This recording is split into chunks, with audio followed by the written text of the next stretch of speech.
오늘 밤에는 아주 오래전 우리가 살고 있는 이 땅 너머 거대한 대륙에 대한 이야기를 들려드립니다.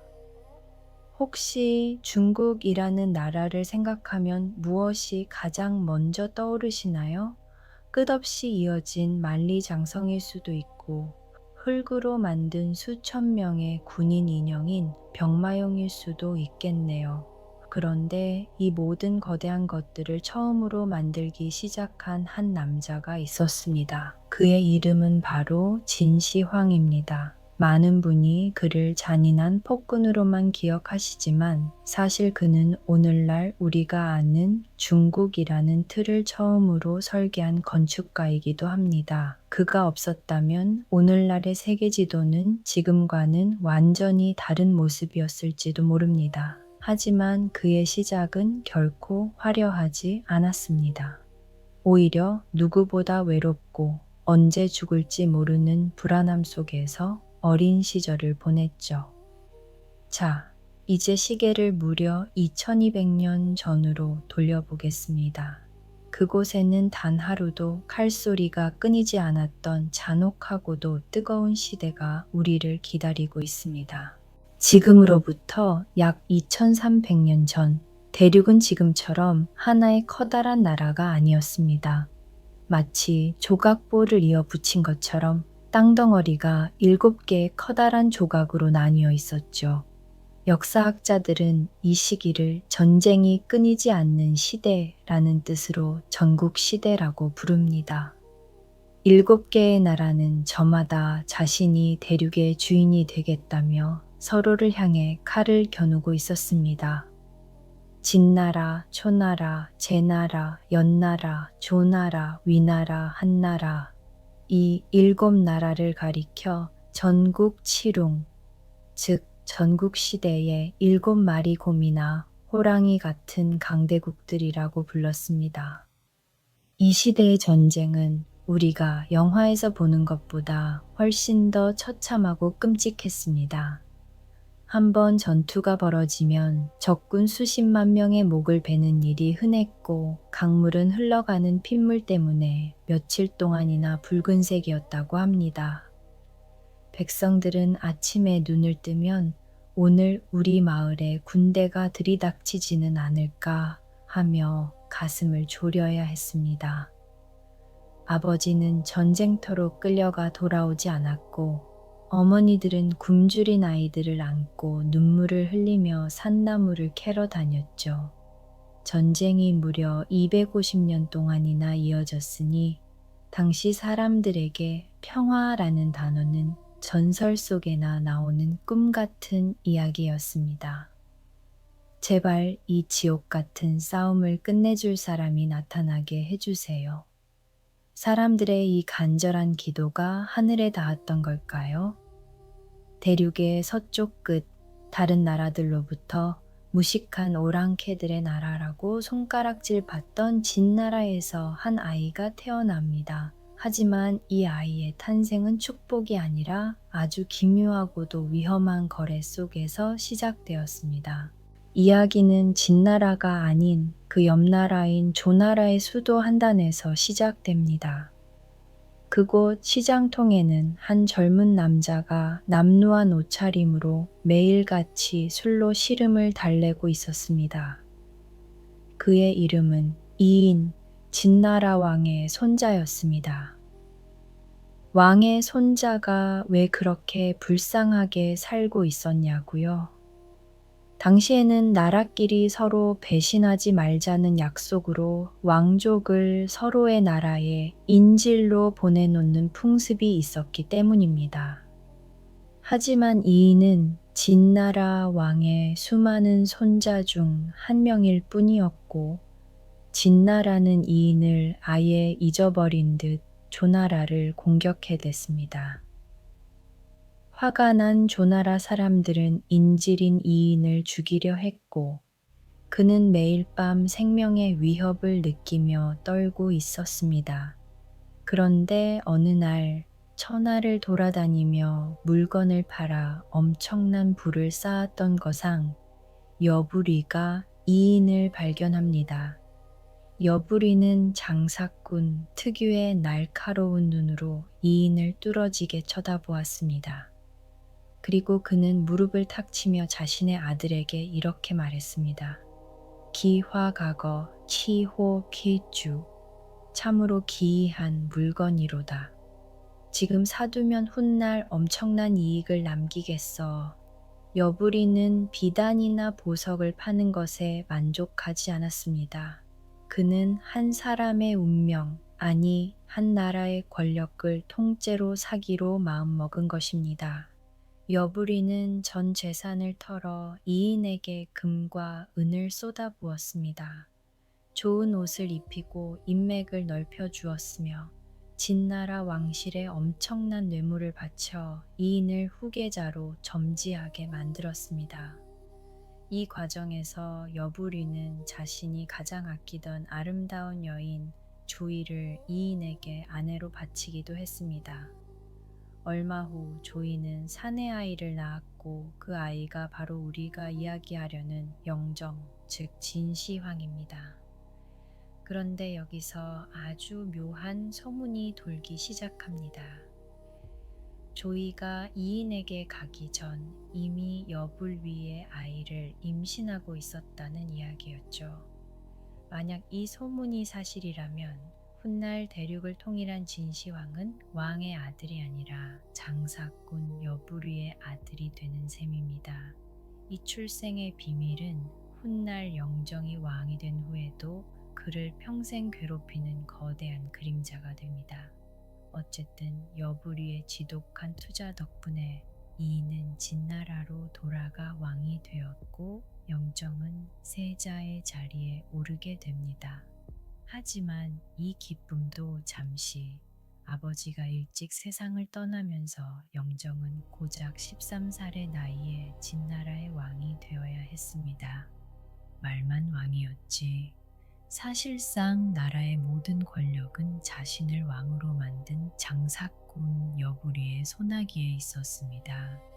어린 영정은 궁궐 깊은 곳에서 숨을 죽이며 자신을 내려다보는 여부리의 눈빛을 매일같이 견뎌내야 했습니다. 13살의 어린 나이에 진나라의 왕좌에 앉은 영정에게 돌아온 것은 화려한 권력이 아니라 거대한 그림자였습니다. 승상 여부리는 왕의 중부, 즉 두 번째 아버지라 불리며 국가의 모든 대소사를 자신의 손바닥 안에서 주물렀습니다. 어린 왕은 궁궐의 차가운 바닥에 앉아 자신을 내려다보는 여부리의 위압적인 눈빛을 매일같이 견뎌야 했습니다. 하지만 궁궐 깊숙한 곳에서는 여부리의 권력보다 더 위험하고 불결한 음모가 서서히 자라나고 있었습니다. 영정의 어머니인 조태후는 아들인 왕을 보살피기보다 자신의 욕망을 채우는데 더 열중하고 있었습니다. 그녀는 여부리와 과거의 부적절한 관계를 이어가려 했으나 권력 유지가 시급했던 여부리는 영리한 꾀를 내어 위기를 모면하려 했습니다. 여부리는 노에라는 힘센 사내를 찾아내 그의 눈썹을 모두 뽑고 환관으로 위장시켜 조태후의 처소에 밀어 넣었습니다. 궁궐의 법도를 비웃으며 시작된 이 은밀한 관계는 결국 노에가 조태후와의 사이에서 2명의 아들까지 낳으면서 걷잡을 수 없는 권력욕으로 번졌습니다. 노에는 스스로를 왕의 의부 사버지라 칭하며 호사스러운 생활을 즐겼고 급기야 영정을 제거하고 자신의 아들을 차기 왕으로 세우려는 반란을 꿈꾸기 시작했습니다. 소년 영정은 이 모든 추잡하고 위태로운 광경을 지켜보며 아무런 말도 하지 않았으나 그의 가슴 속에서는 차가운 복수의 칼날이 매일같이 갈리고 있었습니다.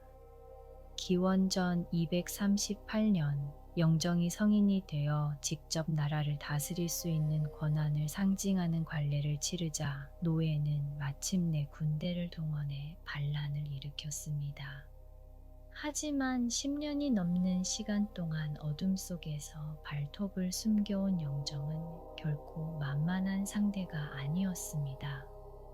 그는 미리 포섭해둔 정예병을 투입해 반란군을 순식간에 괴멸시켰고 도망치던 노예를 사로잡아 수레에 사지를 묶어 찢어 죽이는 거열형에 처했습니다. 영정은 어머니 조태우를 먼 곳으로 유폐시키고 그녀가 노예와 낳은 2명의 동생을 포대에 담아 매질해 죽이는 잔혹함을 보였습니다. 자신의 권위에 도전하는 자는 혈육이라 할지라도 결코 용서하지 않겠다는 냉혹한 경고를 온 세상에 선포한 것이었습니다. 마침내 영정은 노예를 궁에 들인 책임을 물어 여부리마저 관직에서 쫓아내고 멀리 유배를 보냈습니다. 제국을 설계했던 장사꾼 여부리는 자신의 시대가 끝났음을 직감하고 결국 독약을 마시고 스스로 생을 마감하며 역사의 뒤향일로 사라졌습니다. 이제 진날에는 오직 한 명의 절대자 영정만이 남게 되었으며 비로소 진정한 통일전쟁의 서막이 올랐습니다. 권력을 완전히 장악한 영정의 시선은 이제 진나라의 국경 너머 서로를 헐뜯고 싸우던 6나라를 향했습니다. 그는 먼 나라와는 친하게 지내고 가까운 나라부터 공격한다는 원교근공의 전략을 세워 7조각난 대륙을 하나씩 집어삼키기 시작했습니다. 기원전 230년 가장 약체였던 한나라가 진나라의 압도적인 군사력 앞에 가장 먼저 무릎을 꿇고 지도에서 사라졌습니다. 이어 영정은 어린 시절 자신을 구박했던 조나라를 향해 칼을 겨누었고 명장 이목의 방어에 막히자 뇌물을 써서 내부의 신하들이 이목을 죽이게 만드는 비열하고도 치밀한 계략을 성공시켰습니다. 진나라의 칼날이 북쪽 끝 연나라의 턱 밑까지 차오르자 공포에 질린 연나라의 태자 다는 최후의 수단으로 암살자 현가를 보냈습니다. 현가는 진나라의 반역자 번호기의 목과 연나라의 비옥한 땅인 독항의 지도를 들고 영정의 의심을 피해 궁궐 깊숙이 들어왔습니다. 영정은 땅을 바치겠다는 현가의 말에 방심하여 그를 가까이 불렀고 현가는 지도를 펼치는 척하며 그 안에 숨겨두었던 독 묻은 비수를 꺼내 들었습니다. 지도가 다 펼쳐지자 비수가 나타난다는 도구비현의 순간 현가는 영정의 소매를 붙잡고 비수를 휘둘렀습니다. 영정은 기둥을 사이에 두고 필사적인 숨바꼭질을 벌였으며 칼이 너무 길어 칼집에서 빠지지 않는 절체절명의 위기 속에서 신하들의 조언대로 칼을 등 뒤로 돌려 뽑아 현가를 베어 넘겼습니다. 암살의 위협에서 살아남은 영정은 경노하여 군대를 몰아 연나라를 초토화했고 이어 위나라를 물에 잠기게 하여 멸망시켰습니다. 가장 강력한 라이벌이었던 초나라와의 전쟁에서는 노장 왕전에게 60만 대군을 맡기는 파격적인 도박 끝에 대승을 거두었습니다. 기원전 221년 마지막 남은 제나라의 왕이 싸워보지도 못한 채 항복하면서 대륙은 비로소 진나라라는 이름 아래 하나가 되었습니다. 250년 동안 이어졌던 피비린내, 나는 전쟁 시대가 비로소 끝이 났으며 대륙의 모든 백성은 이제 한 명의 주인만을 모시게 되었습니다. 천하를 통일한 영정은 이제 더 이상 평범한 인간의 칭호인 왕에 만족할 수 없었습니다. 그는 전설 속 신비로운 존재들인 삼황과 오제에서 글자를 가져와 세상의 유일한 지배자를 뜻하는 황제라는 단어를 직접 창조했습니다. 그는 자신이 첫 번째 황제라는 의미에서 스스로를 시황제라 칭하고 자신의 제국이 만대까지 이어지기를 기도했습니다. 시황제는 가장 먼저 백성들의 삶을 하나로 묶기 위해 모든 규격을 맞추는 거대한 작업을 시작했습니다. 그는 나라마다 제각각이었던 복잡한 글자들을 모두 없애고 소전이라는 표준 서체를 만들어 대륙 전체가 같은 언어를 쓰게 했습니다. 서로 달랐던 무게와 길이를 재는 단위인 도량형을 통일하여 시장에서 물건을 사고 팔 때 발생하는 혼란을 잠재웠습니다. 화폐 또한 겉은 둥글고 안은 네모난 구멍이 뚫린 반량전으로 일치시켜 제국 전체의 경제가 하나로 돌아가게 만들었습니다. 심지어 수레바퀴의 폭까지 일정하게 맞추어 황제가 닦아놓은 고든 도로 위를 전국 어디서든 수레가 달릴 수 있게 했습니다. 그는 지방의 귀족들에게 땅을 나눠주던 옛 전통인 봉건제를 과감히 폐지하고 전국을 36개의 군으로 나누어 관리들을 직접 파견하는 군현제를 실시했습니다. 천하가 전쟁으로 고통받은 것은 왕들이 땅을 나누어 가졌기 때문이다 라는 시황제의 확신은 강력한 중앙집권 국가의 기틀을 닦았습니다. 이제 제국의 끝자락에 사는 백성이라 할지라도 황제의 명령 한마디가 적힌 문서를 읽고 황제가 정한 세금을 황제의 돈으로 내야만 했습니다. 시황제는 칼로 땅을 정복한 것에 그치지 않고 규칙과 시스템으로 백성들의 머릿속과 삶의 방식까지 완벽하게 정복한 것이었습니다. 시황제가 대륙의 모든 땅과 법을 하나로 묶었지만 그는 여전히 마음 한구석이 불안했습니다. 땅은 정복했지만 백성들의 머릿속에 들어있는 수많은 생각까지는 마음대로 조종할 수 없었기 때문입니다. 당시 제국에는 수백 년 동안 이어져 온 수많은 학술과 철학이 있었고, 특히 공자의 가르침을 따르는 유학자들은 시황제의 가혹한 법치주의를 은근히 비판하곤 했습니다. 사건은 기원전 213년 시황제의 생일을 축하하기 위해 함양궁에서 열린 화려한 연회장에서 시작되었습니다. 흥겨운 분위기 속에서 한 유학자가 황제에게 옛날 전통을 따라야 나라가 오래갑니다라며 시황제의 군현제를 정면으로 비판하는 용기 있는 하지만 위험한 발언을 던졌습니다. 이 말을 들은 시황제의 충직한 신하 이사는 얼굴을 붉히며 황제에게 무서운 건의를 올렸습니다. 폐하, 선비들은 옛것만 숭상하며 지금의 정치를 부정하고 백성들을 선동합니다. 이것을 내버려 두면 제국의 기틀이 흔들릴 것입니다.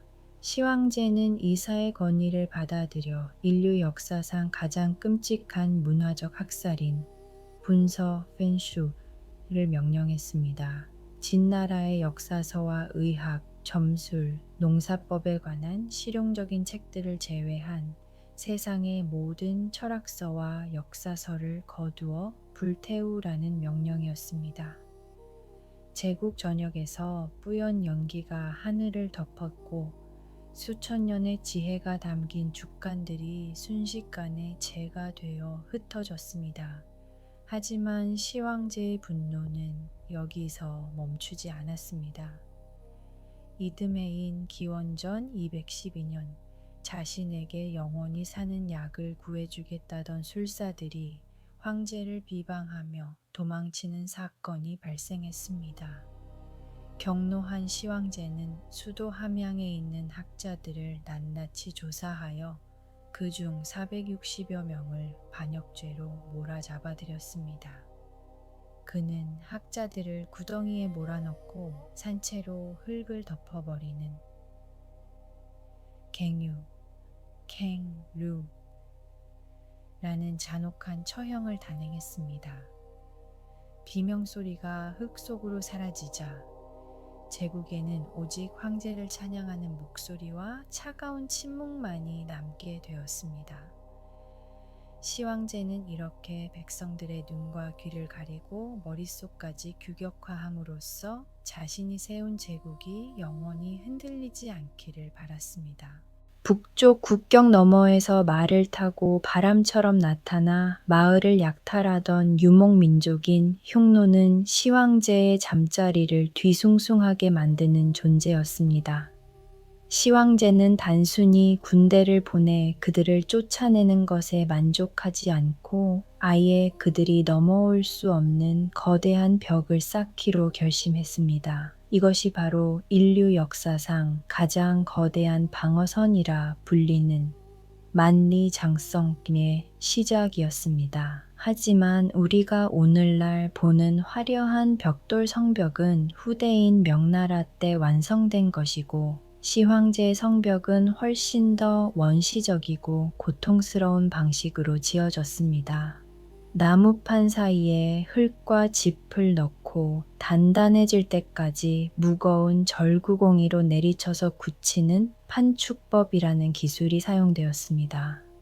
농사를 짓던 수십만 명의 백성이 강제로 가족의 곁을 떠나 험준한 산맥으로 끌려갔고 그들은 살을 내는 추위와 배고픔 속에서 흙 바구니를 날라야 했습니다. 공사 도중 기력이 다해 쓰러진 이들은 치료를 받기는커녕 그대로 성벽의 재료가 되어 묻혔고 장성은 세상에서 가장 긴 공동묘지라는 슬픈 별명을 얻게 되었습니다. 백성들이 국경에서 피눈물을 흘리는 동안 수도 함양 인근에서는 황제의 권위를 상징하는 거대한 궁전인 아방궁이 세워지고 있었습니다.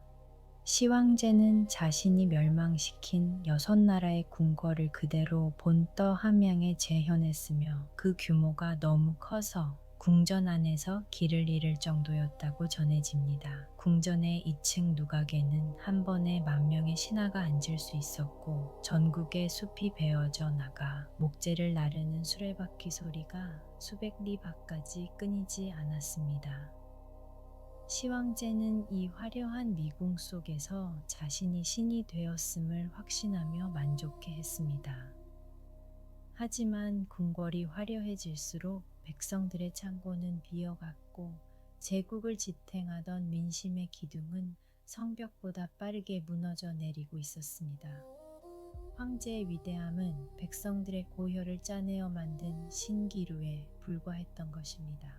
세상의 모든 땅을 정복하고 하늘 아래 유일한 태양이 된 시황제였지만 그에게도 단 하나 이길 수 없는 적이 있었습니다.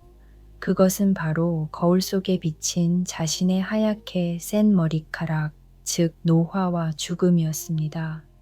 젊은 시절에 냉철함은 사라지고 어느덧 죽음의 공포에 사로잡힌 황제는 전국의 술사들을 불러 모아 장생불사의 비법을 찾아내라고 다그쳤습니다. 그때 서복이라는 술사가 나타나 동쪽 바다 멀리 신선들이 사는 섬에 불로초라는 신비한 약초가 있다고 황제를 현혹했습니다. 시황제는 지푸라기라도 잡는 심정으로 서복에게 수천 명의 어린아이와 장인들 그리고 엄청난 보물을 실은 거대 함대를 내주어 길을 떠나보냈습니다. 하지만 서복은 다시는 돌아오지 않았고 시황제는 매일 같이 바닷가에 나가 수평선을 바라보며 배가 돌아오기만을 기다렸습니다. 불로초를 구하지 못한 시황제는 대신 액체 금속인 원수은 마을 신비한 생명의 묘약으로 믿고 가까이 하기 시작했습니다. 당시 연금술사들은 영원히 굳지 않고 은빛으로 빛나며 흐르는 수은을 생명력의 근원이라며 황제에게 바쳤습니다. 시황제는 수은을 만병통치약처럼 조금씩 마시기도 하고 자신이 잠드는 침소 주변을 수은으로 가득 채워 그 기운을 마시려 했습니다. 하지만 현대 과학이 말해주듯 수은은 우리 몸을 천천히 파괴하는 치명적인 독극물에 불과했습니다. 수은 중독은 시황제의 뇌와 신경계를 망가뜨렸고 그는 점점 감정이 폭발하고 환각을 보며 아무도 믿지 못하는 미치광이로 변해갔습니다. 그는 자신을 암살하려는 자가 있을까봐 매일 밤 잠자리를 바꾸었고 황제가 어디에 있는지 누설하는 자는 즉시 처형했습니다.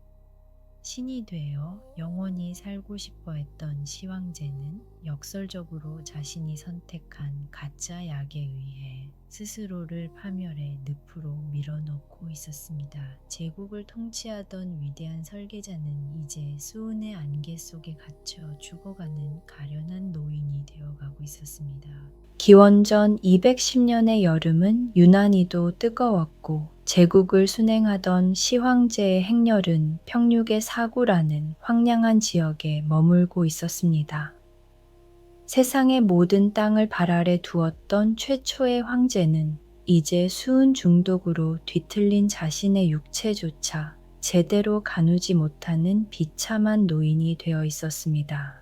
죽음의 그림자가 드리워진 것을 직감한 시황제는 마지막 이성을 모아 북방 국경을 지키던 장남 부소에게 제국을 맡긴다는 유서를 남기고 숨을 거두었습니다.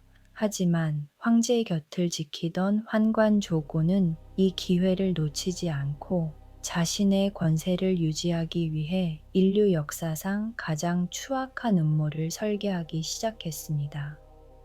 조고는 어리석은 막내 아들 호해를 설득하고 승상 이사를 협박하여 황제의 진짜 유서를 없애버리고 가짜 유서를 만들어냈습니다. 그들은 정직한 아들 부소에게 자결을 명하고 호해를 황위 계승자로 선포했는데 문제는 수도 함양으로 돌아가는 동안 황제의 죽음을 철저히 숨겨야 한다는 것이었습니다. 타는 듯한 무더위 속에 황제의 시신은 빠르게 부패하기 시작했고 황제가 탄 수레에서는 시체 썩는 고약한 악취가 진동하며 새어나왔습니다. 조고는 이 냄새를 가리기 위해 수레 앞뒤로 소금에 절인 생선인 서거를 가득 실은 수레들을 배치하여 백성들의 코를 기만했습니다. 생선 비린내와 시체 썩는 악취가 뒤섞인 가운데 대륙을 호령하던 영웅의 육체는 생선 조각들과 함께 흔들리며 비참하게 수도로 운반되었습니다. 백성들은 수레 안에서 이미 시체가 된 황제에게 절을 올렸고 조고는 수레 안으로 음식을 들여보내며 황제가 살아있는 것처럼 연기하는 기괴한 연극을 이어갔습니다. 천하를 통일했던 거대한 불꽃은 이렇게 악취와 거짓 속에 가려져 허망하게 꺼져가고 있었으며 이는 제국이 내부로부터 썩어 들어가고 있음을 알리는 슬픈 전조였습니다. 시황제의 죽음이 공식적으로 발표되고 막내 아들 호해가 두대 황제로 즉위하자 진나라는 본격적인 광기의 소용돌이에 휘말리게 되었습니다. 호하에는 나라의 안위에는 관심이 없고 오직 궁궐의 미녀들과 술에 빠져 지냈으며 모든 권력은 환관 조고의 손바닥 위에서 놀아나고 있었습니다. 조고는 자신의 권력에 도전할 만한 싹을 자르기 위해 시황제의 아들 12명과 딸 10명을 반역죄로 몰아 처참하게 살해하는 잔혹함을 보였습니다. 어느 날 조고는 황제와 신하들 앞에 사슴 한 마리를 끌고 와서는 폐하, 정말 훌륭한 말을 한 마리 바칩니다 라고 말하며 신하들을 시험했습니다.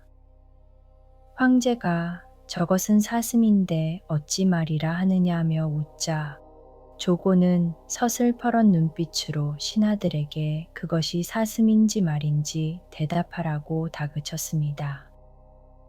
조고의 권력이 두려웠던 신하들은 눈을 질끈 감고 정말 훌륭한 말입니다 라고 대답했고 끝까지 사슴이라 말한 정직한 신하들은 그날로 모두 처형되었습니다. 이것이 바로 지로귀마의 사건이며 진실과 정의가 사라지고 오직 권력자의 거짓만이 법이 된 제국의 종말을 상징하는 슬픈 기록이 되었습니다. 제국의 기틀을 닦았던 승상 이사마저 조고의 덫에 걸려 시장 바닥에서 허리가 잘리는 요참형을 당하며 내 아들과 함께 다시 토끼 사냥이나 가고 싶구나 라는 유언을 남겼습니다. 궁궐 안이 피비린내와 아첨으로 가득 차 있는 동안 백성들의 원망은 하늘을 찔렀고 시황제가 세운 철의 규칙들은 이제 백성들을 죽이는 칼날로 변해 있었습니다. 기원전 209년 제국의 가혹한 법은 결국 한 평범한 농민들의 반란으로 인해 걷잡을 수 없는 붕괴의 길로 접어들게 되었습니다. 홍수로 인해 공사 기한을 맞출 수 없게 된 진승과 오광은 기한을 못 맞추면 죽고 반란을 일으켜도 죽으니 차라리 나라를 업자며 몽둥이를 들었습니다. 그들은 왕과 장군의 씨가 따로 있느냐고 외치며 제국의 심장을 향해 징역했고 이 불길은 전국 각지에서 억눌려 있던 사람들의 가슴에 불을 지폈습니다. 초나라의 무시무시한 영웅 한군은 거록대전에서 진나라의 주력군을 괴멸시켰고 인자한 성품의 유방은 백성들의 마음을 얻으며 함양의 성벽 아래 도달했습니다. 시황제가 천년을 이어갈 것이라 장담했던 제국은 그가 죽은 지 불과 3년 만에 통일 15년 만에 허망하게 그 문을 닫아야 했습니다. 함양에 입성한 한군은 분노를 참지 못하고 시황제의 자랑이었던 아방궁에 불을 질렀으며 그 불길은 무려 3달 동안 꺼지지 않고 하늘을 붉게 물들였습니다. 시황제가 평생을 바쳐 모았던 징휘한 보물과 지혜가 담긴 서적들은 한 줌의 재가 되어 바람에 날려갔고 제국은 그렇게 역사의 뒤향일로 사라졌습니다. 하지만 시황제가 남긴 하나의 천하라는 꿈은 유방이 세운 한나라에 의해 계승되어 이후 2000년 동양 역사의 거대한 뼈대가 되었습니다. 세월은 흘러 시황제의 이름은 전설 속의 이야기가 되었으나 1974년에 어느 봄날 흙 속에 잠들어 있던 그의 야망이 다시 깨어났습니다. 우물을 파던 농부들의 곡괭이에 걸려 나온 것은 2200년 전 황제를 지키기 위해 만들어진 실물 크기의 흙 인형 군단인 병마용이었습니다. 8천여 점의 병사들은 단 한 명도 똑같은 얼굴이 없었으며 이는 당시에 찬란했던 기술력과 황제의 지독한 완벽주의를 동시에 보여주었습니다. 병마용의 무표정한 얼굴 속에는 당시 고통받았던 백성들의 슬픔과 황제가 갈구했던 영생의 꿈이 교차하며 흐르고 있습니다. 아직 발굴되지 않은 시황제릉 본토분 주변에서는 기록대로 엄청난 농도의 수은이 검출되어 그가 수은의 강물 위에서 영원히 잠들어 있음을 증명하고 있습니다. 그는 육체의 불멸은 얻지 못했지만 오늘날 우리가 중국을 차이나라고 부르는 이름 속에 자신의 제국인 진퀸을 영원히 남기는 데 성공했습니다. 그는 잔혹한 폭군이었으나 대륙의 기초를 설계한 위대한 건축가였으며 그의 이야기는 권력의 허무함과 역사의 준엄함을 우리에게 전하고 있습니다. 흙으로 구워진 병사들은 오늘도 묵묵히 자리를 지키며 2200년 전 이 땅을 호령했던 한 남자의 뜨거운 야망과 차가운 고독을 증언하고 있습니다.